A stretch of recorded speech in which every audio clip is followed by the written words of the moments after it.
राजकारण, समाजकारण, कोकणातील प्रत्येक घडामोड. सिंधुदुर्ग 24 तास आता नव्या रूपात. सिंधुदुर्ग संवाद. ताज्या घडामोडींसाठी आताच सबस्क्राइब करा. कोकणात आंबा काजू पीक नाही राहिले तर उजाड कोकणचा कॅलिफोर्निया करायचा राहिला बाजूला. कोकणचं राजस्थान व्हायला वेळ लागणार नाही. कोकण जर हिरवगार राहिलं पाहिजे तर 3 जुलै रोजी होणाऱ्या आंबा काजू बागायतदारांच्या आंदोलनात सहभागी व्हा, असे आवाहन शेतकरी नेते राजू शेट्टी यांनी केले. गेल्या 4 महिन्यापासून कोकणातला आंबा आणि काजू उत्पादक शेतकरी सातत्यानं सरकारकडे मदतीची अपेक्षा व्यक्त करतोय. कारण वातावरणामध्ये झालेल्या बदलामुळे आंब्याला फळधारणा झाली नाही, काजूची तीच अवस्था झाली. अशा परिस्थितीमध्ये नैसर्गिक आपत्ती समजून राज्य सरकारनं, केंद्र सरकारनं आपत्ती व्यवस्थापन निधीमधून भरीव अशी मदत देणं गरजेचं होतं. विमा कंपन्यांनी खरं तर विम्याची भरघोस अशी रक्कम शेतकऱ्याला द्यायला पाहिजे होती, परंतु ना विमा कंपन्यांनी शेतकऱ्याला न्याय दिला, ना राज्य सरकारनं आणि केंद्र सरकारनं न्याय दिला.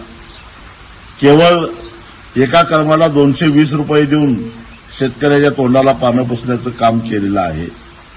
अशा परिस्थितीमध्ये अनेक वेळा मोर्चे काढले, अनेक वेळा आंदोलन केलं, रस्ता रोको केलं, मेळावे घेतले, तरी सुद्धा हे मुरदाड सरकार जर काही बोलणार नसेल, व्यक्त होणार नसेल. हे कमी होतं म्हणून की काय, देवगड तालुक्यामध्ये एक अणुऊर्जा प्रकल्प येतोय की ज्यामुळं इथल्या पर्यावरणाचं पार वाटोळं होणार आहे.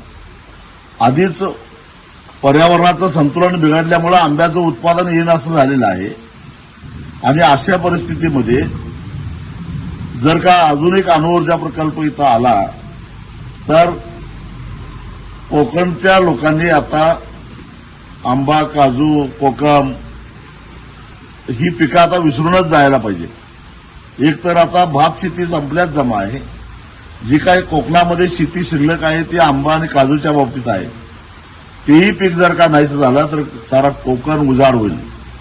कोकणचा कॅलिफोर्निया करायचं राहिलं बाजूलाच, कोकणचा राजस्थान होईल. आणि म्हणून खरा कोकणवासी मग तो मुंबईत राहणारा असो किंवा कोकणात राहणारा असो, ज्याचं कोकणावर नितांत प्रेम आहे, ही कोकणची भूमी अशीच हिरवीगार राहिली पाहिजे असं ज्याला वाटतं, त्या प्रत्येकानं 3 जुलैला सकाळी 10 वाजता देवगडला आलं पाहिजे. हे सरकार जर आम्हाला न्याय देणार नसेल तर आता जलसमाधी घेऊनच आम्ही आमचा शेवट करून घेऊ, अशी टोकाची भूमिका कोकणातल्या शेतकऱ्यांनी घेतलेली आहे. गड्या तू एकटा नाहीस, आम्ही सारे तुझ्याबरोबर आहोत हा संदेश देण्यासाठी सगळ्यांनी 3 जुलैला सकाळी 10 वाजता देवगडला या, एवढंच निमंत्रण मी देतो. सिंधुदुर्ग 24 तास आता नव्या रूपात. सिंधुदुर्ग संवाद. ताज्या घडामोडींसाठी आताच सबस्क्राइब करा.